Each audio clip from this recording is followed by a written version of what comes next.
Hey there. Jed P. Lafferty Wildstar. That's a name. So, this time, the conversation starter asked me a really interesting question. Specifically, the question is, would I rather go without TV for a year or without junk food for a year?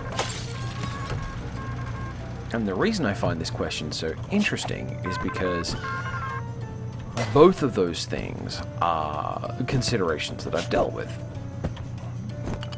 And also, those two things are really interesting landmarks of what we consider to be true about a culture.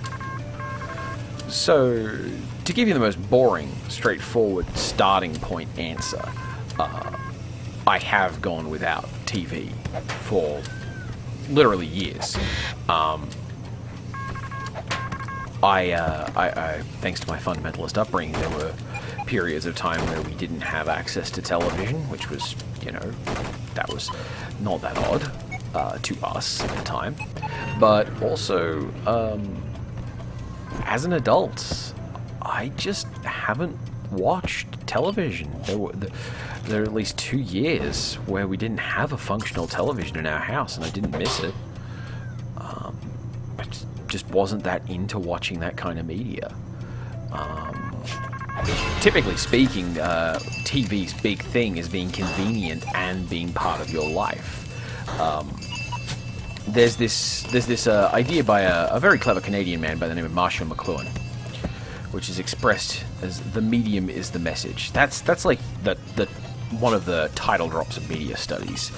It's usually introduced reasonably quickly in media studies, and it's usually introduced with a sort of like, well, if you don't get this, you're not going to get anything. The idea of the medium is the message is, in part because it's a very, very tight little phrase, is there are lots of different meanings you can string out of it. But the one that McLuhan was directly talking about and trying to pull attention towards was the idea that mediums disrupted human civilization and the way we lived our lives much more and much more effectively than any specific media work ever could. We aren't beholden to an individual work in the same way we are to beholden to the way that the invention or integration of a medium into our lives is. Now, we are all very lucky in that we have, if you're old enough to listen to this and have a clue what the hell I'm talking about, you're old enough that you have lived through at least one major upheaval on this front, in that you've watched the internet happen, or you've grown up on the internet and watched smartphones happen, or you're a tiny babby and you actually have no idea what I'm talking about, in which case I'm flattered, but surely I'm a bit boring for you. Anyway, the idea of the medium as the message is that individual media works can give people individual ideas, and that can lead to people having these like personal journeys of expression and study and all sorts of fascinating things. But mediums are the big deal. You know what? I'm not done talking about this. Mediums are the big deal. Like, one thing to consider is, if you look at pictures of family living spaces before the invention of the television, they were completely different. They didn't have room for a big common central area where everyone got together and did something that didn't involve moving into a related space. People had common areas, but there were common areas where everyone would sit down and the chairs would all be facing one another, because that's how you talked to people, and so someone could sit down and do their cross stitch, and someone else could sit down and do cleaning a gun, or playing with a puzzle, or something like that, or reading a book, and all these things that were connected and related activities. But the nature of the television deformed home living areas. Also, more damningly, a lot of these homes didn't have common living areas, which was they talk about, oh, television's ruining our minds, and it's making us antisocial and making us avoid each other. And that's nonsense, because we now know that television is mostly here for making very old people incredibly frightened of everything. But so in my case, I just didn't have television as part of my day-to-day experience for quite a long time there, which, everything else aside, doesn't really have that dire an impact on your life. Now, I wound up getting some television into my life, in part because we kind of hit this golden age of modern television. Niche interests and digital distribution allowed for some really interesting stuff to come out that was just really different. And also, the generation of people who came just before me in age have finally hit the point where they're old enough and important enough in media making that they get to have their nostalgia products come back. So you get experiences like Thundercats getting a relaunch, which I don't know if you've ever seen Thundercats, or if you're a Thundercats fan and you've gone back to rewatch it. It's garbage. Like, you may not remember this because it's Thundercats and it's really important to you, but Thundercats isn't very good. So yeah, going without television doesn't actually seem like that hard an ask for me. I mean, do you consider watching YouTube or listening to podcasts or watching Let's Plays to be like television? Now, obviously, when you're trying to monitor things like screen usage or how integrated into people's life the technology of video or cinematography are, those sorts of things, YouTube videos, they're absolutely an appropriate thing to compare to television. But if you're trying to compare the influence of the television media infrastructure, completely unrelated. They don't have anything in common. You might as well ask me if I've been listening to the AM radio, which, by the way, I have not. So, TV is God, TV is such a huge subject. There's so many other interesting things to talk about with TV. But to not get stuck on TV, there is also the relationship between poverty and junk food.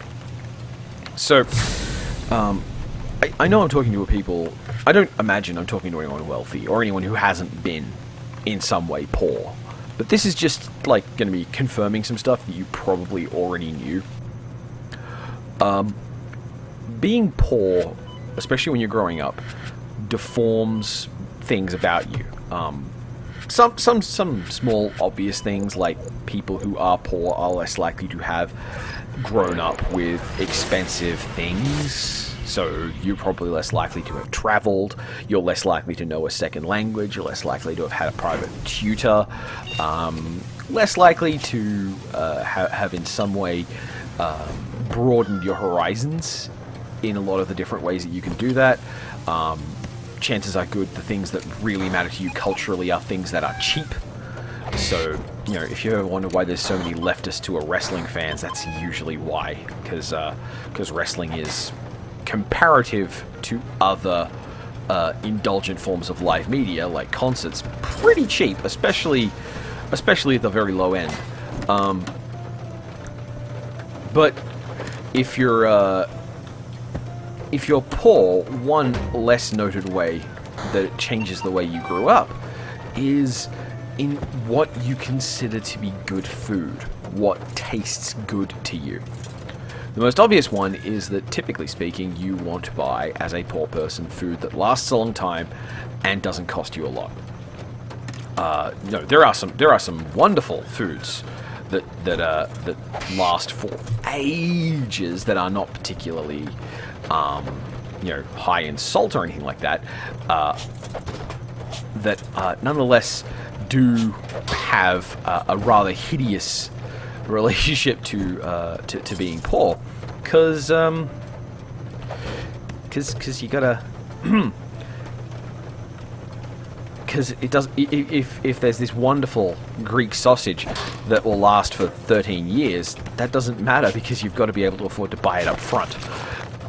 Whereas a can of stew, yeah, well, those can of instant soup casseroles that make people blanch in revulsion, that kind of cooking is something that poor people often wind up getting into as a way to just add variety or make it so getting calories is doable for a particularly poor family. And there's not really anything you can do about that.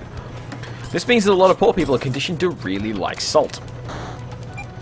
Because salt's the preservative that's cheap. It's the preservative that every business will use.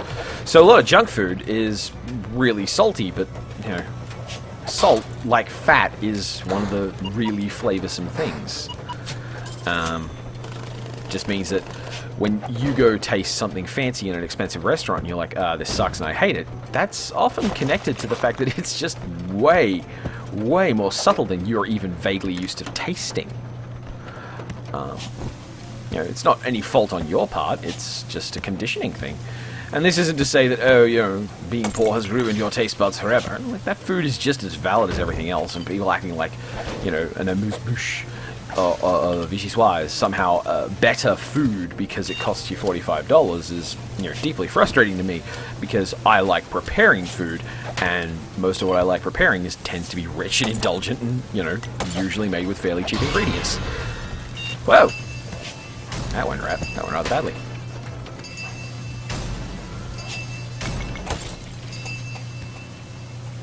Wow, we just got a real run of bad luck here. So that was junk food and television. To talk a little bit more about, I keep getting ugly dudes as my. I was asked by someone if this game had any cute girls in it. And I personally think they do. In fact, one of them reminds me of my friend Melissa, who is very cute. But you can't choose characters in this game. You just, you know, have to hope the game is going to give you a character whenever anyone dies. And the character designs are randomized, so they're actually really cool and interesting looking, but, you know, you're not getting control over them. Anyway, the television is really interesting because television as a medium was an earthquake to our culture. It changed so much fundamental stuff about just how people live their lives, the way people relate to getting news, the way people related to entertainment, the ways that it's deformed workplaces that we are now like permanently bent to, in that people will try and alter their lives to go back to that schedule of how of how television changed their lives.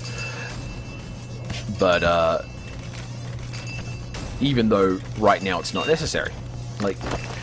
So, The Walking Dead does this thing where they talk about water cooler talk, where the notion is that The Walking Dead is just such an important and interesting series about totally interesting things that really totally interestingly happened, and you need to go and talk with your friends at the water cooler immediately after watching it and the day after news. The day after it airs, and you know, you need to be part of that media event. You need to be part of that experience where the TV show happened, and then everyone had something to say about it, and you all theorize and stuff. This is precisely what's going on with Game of Thrones, by the way. Just the same thing. It's the same garbage media masquerading as being interesting. Like, at its core, Game of Thrones is a soap opera. There's nothing to it that's any deeper than that. It is. There's no grand scheme, there's no great plot that you're waiting to unveil. This is an indulgent piece of media that's designed to keep you tuning in from week to week to sell you the commercials for it. It's just, in Game of Thrones' case, the thing that keeps you buying into isn't soap, it's the idea of cable television. Which is kind of funny, because, like, in all seriousness, you could set a hard date of today, right? And you could say, I'm never going to watch anything made after this date, ever again. Like, just flat out. And you would still have more TV than you could ever watch in your lifetime. You would still have more good TV than you could ever watch in your entire life.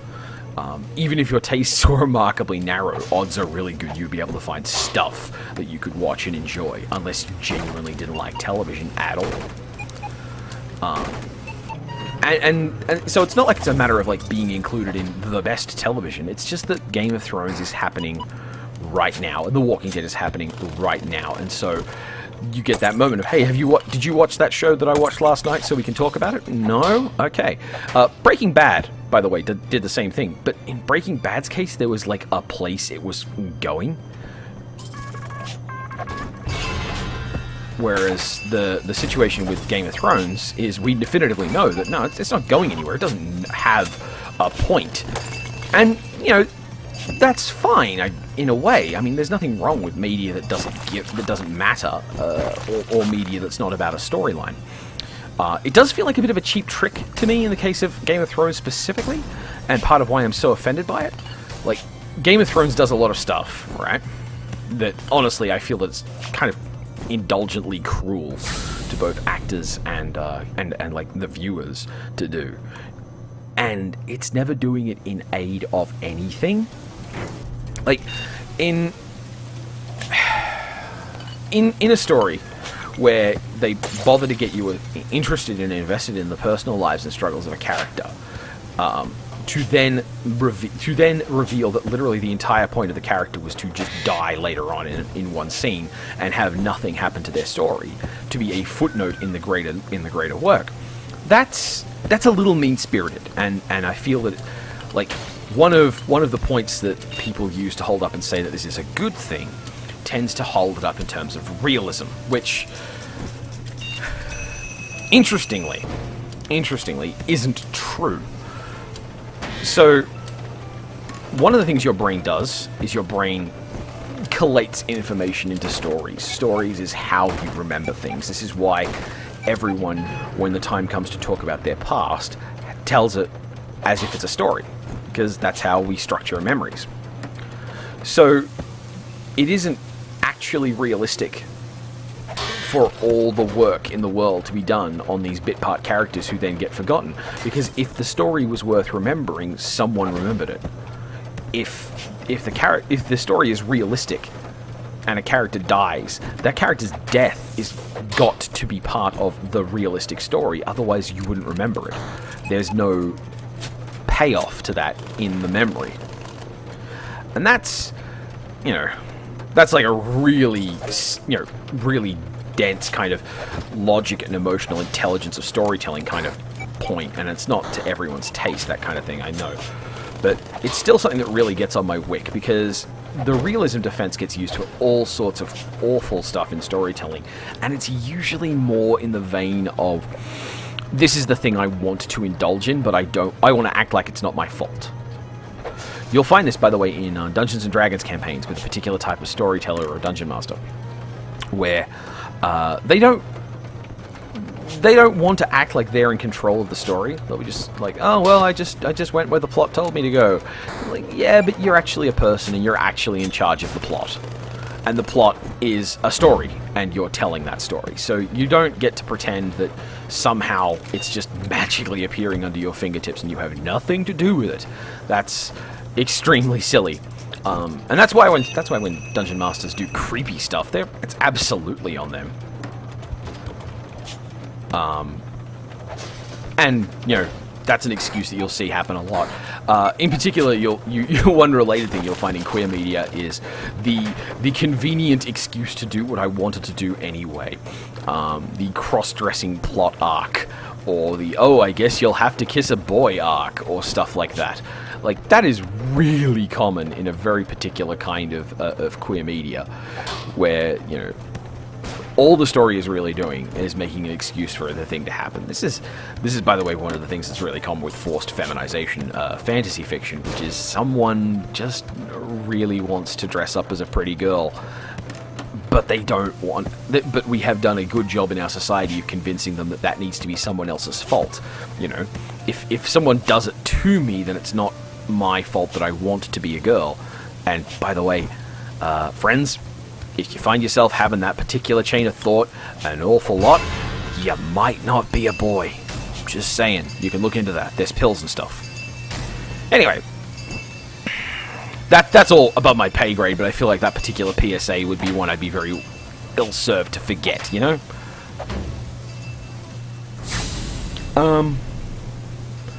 So television or junk food. Obviously, I would rather have junk food and give up television.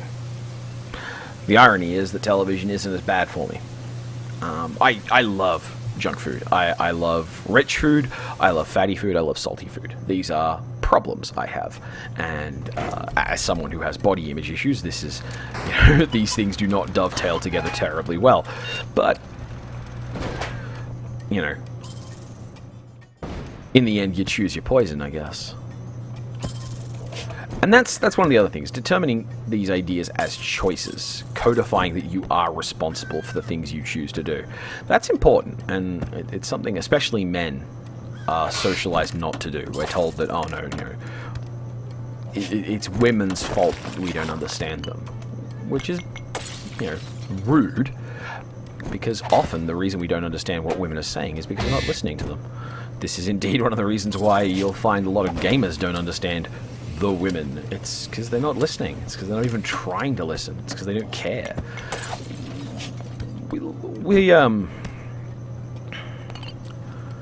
I understand if women seem like a strange, cryptic thing to you, especially if you're 12, because you've probably been isolated from them and haven't had a lot of time to hang out and talk to them and, realize that they are people, and there's probably a ton of people around you who make the idea of hanging around women and talking to them and treating them like actual humans weird.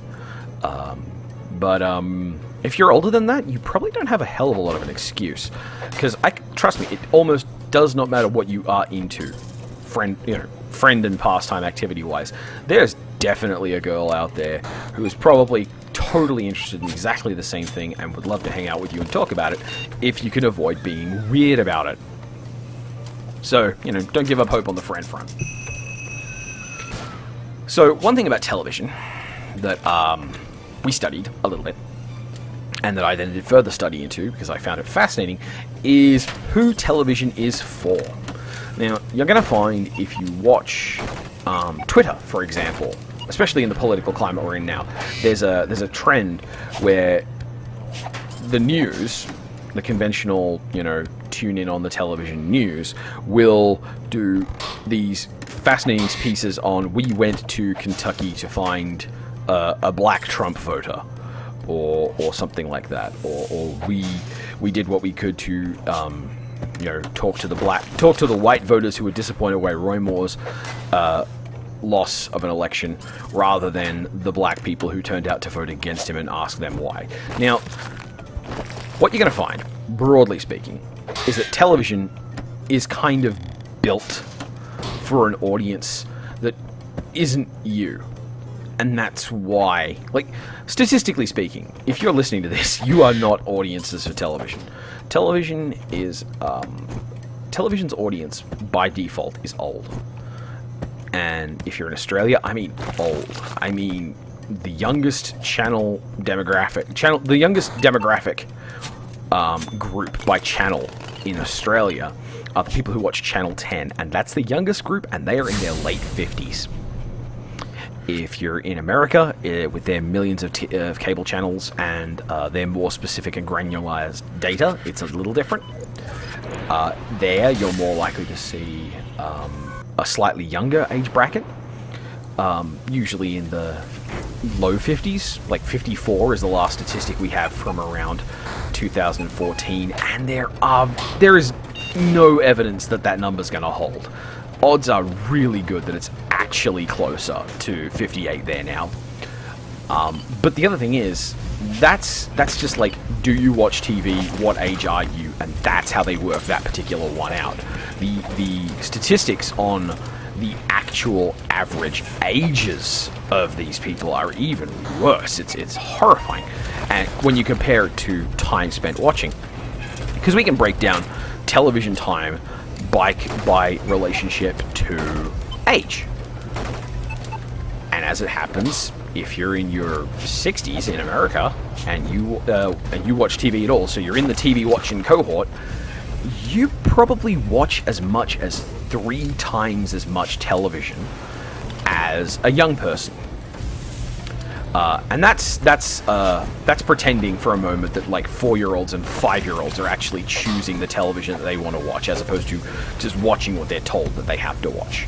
So those groups, that cohort of television watching comes with a remarkable asterisk next to it. But the elderly, like the 50 plus, the 60 plus, the 80 plus bracket, they are watching a lot of television, and they are watching it when it's broadcast. So they're not just, so it's not just a matter of like, oh, they're recording all the shows, or they're watching, you know, or they're binging on LA Law. No, these people are watching new television shows when they happen, like on the spot. And yeah, they're just massive consumers of TV, especially the news channels, which are full of, you know, things to scare the living snot out of people. So, broadly speaking, television is very good at making old people scared, which is quite sad, especially in the context of, like,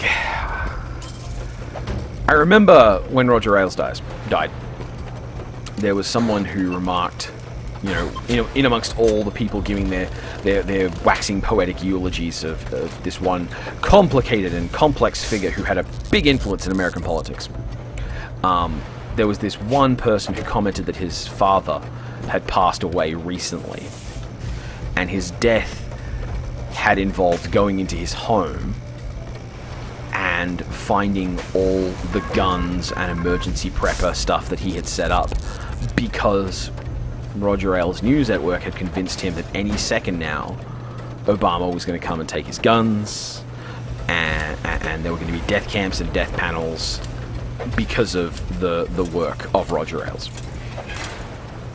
It is frighteningly good business in the United States to scare old people.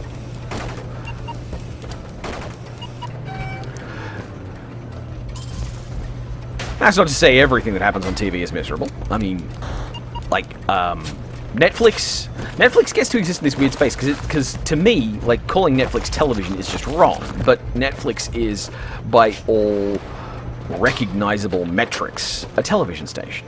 It has channels of production, even if you don't have to watch them in order. It has shows that it schedules. It has a broadcast pattern.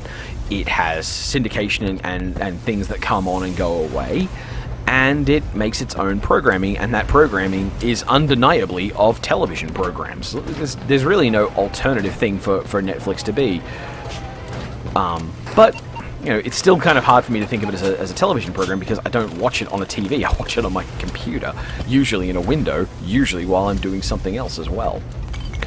So that like mental tripwire of like, is this TV? I guess it is kind of a tricky one to deal with. I mean, it's not like it cares whether or not I think it's TV. Netflix does its level best to get considered as television for the sake of awards and whatnot, and it is quite proud to call itself TV.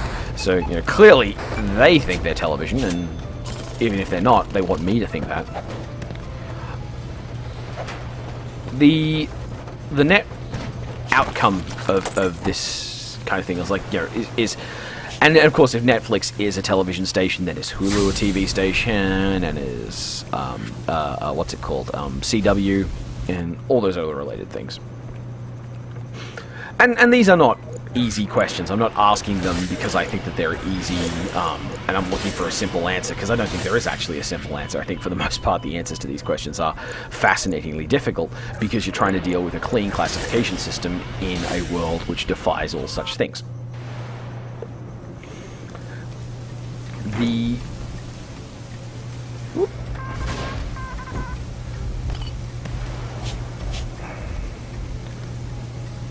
So,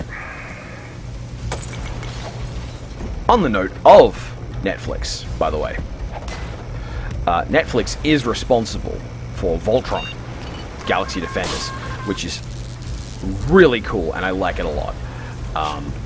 It's a type of, like, we have this generational thing going on right now of remakes and remasters, and in some cases rebadgings, and I'm not a fan of the last category at all. Basically, I think that when you name your product the same thing as the thing you're remaking, you're kind of trying to do something more. You're trying to be more than just a continuation of, or an entry in the greater story of. So, for example, the Power Rangers movie that came out this year. Wow, it was only this year. It feels like forever ago. But then again, everything this year has felt like forever ago. It's hard to remember that I technically graduated for a bit. Anyway, the nature of the Power Rangers movie is, it clearly wants to get treated as if it's a something. It's like, we are deferential to a ridiculous degree to the original context of the series, but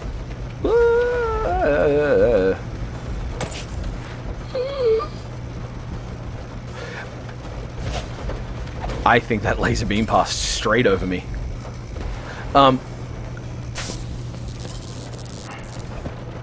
Sorry, saying adequately reverential or something like that made me think of Undertale, and I briefly went to the Angry Dome.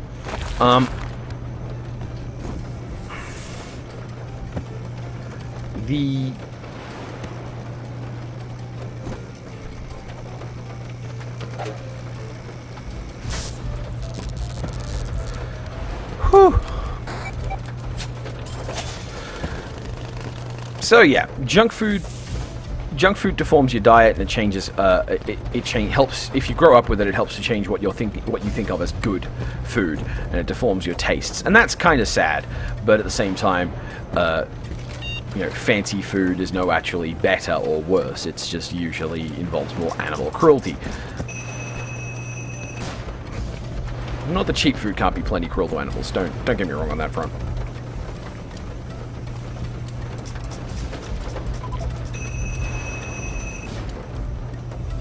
Ugh, I hate doing digs like this.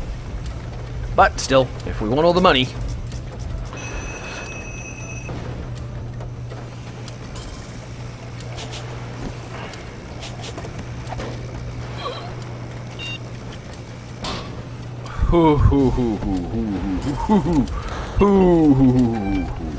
Oh, that sucks. Because this means that there's more computers down there, and I will not get them. Ah, well. Cut your losses and go,